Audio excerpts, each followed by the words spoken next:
eng katta hozirgacha erishib kelolmayap turgan orzungiz nima?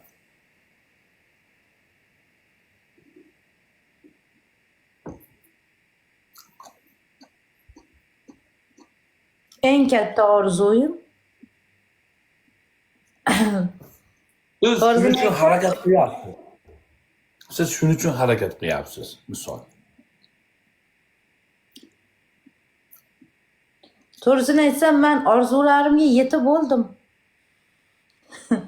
To'g'risini aytsam, men orzular qilar edim. Dubaylarga borib, tuyani ustiga chiqib, qumlarda video qilish, ular bo'ldi.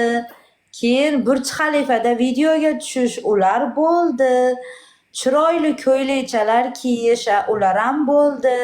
Keyin Turkiyada video, dengizlarda video olish, kemalarda video, u ham bo'ldi.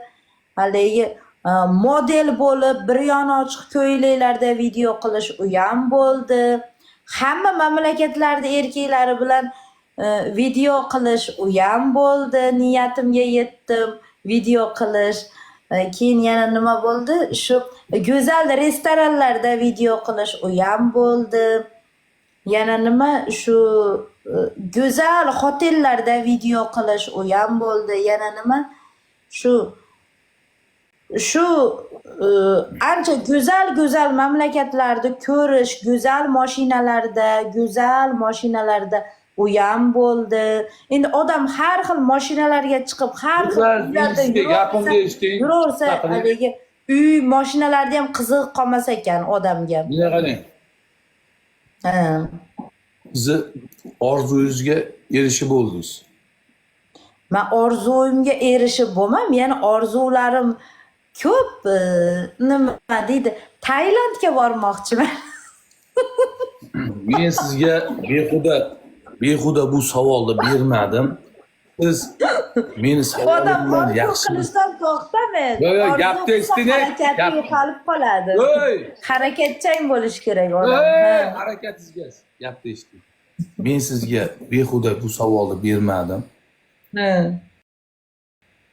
Mana shu tepada Xudo turibdi. Agar qalbimda bo'lmaganda men sizni gapirmasdim. Siz noto'g'ri savol javob oldim. Agar Nimaga? Borib chay deyapsan. Yo'q, gapimni eshitib oling. Uy-joyim yo'q. Uy-joy uchun men shu yerda tanamni sotib, mana shu yerda harakat qilib yuribman deganingizda, Allohga qasamki, Sardor bilan kelishgan holatda sizga biz uy-joy olib berardik. Siz noto'g'ri fikrda qildingiz. Shuning uchun yuraverasiz. Uy-joyni nima qilaman?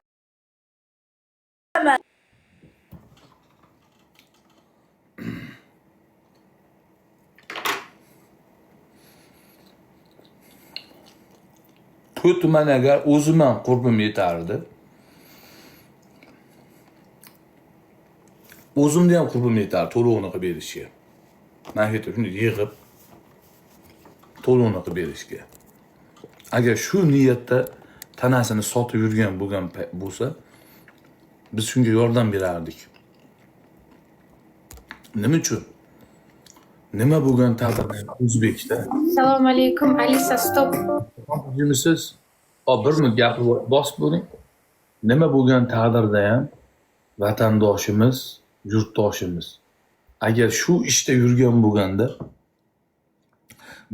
menga hozir noto'g'ri berdi, men buni mazmunini bilmayman. Menga Aziz aka, yo Aziz qiynalganimdan chetlarda men qiynalib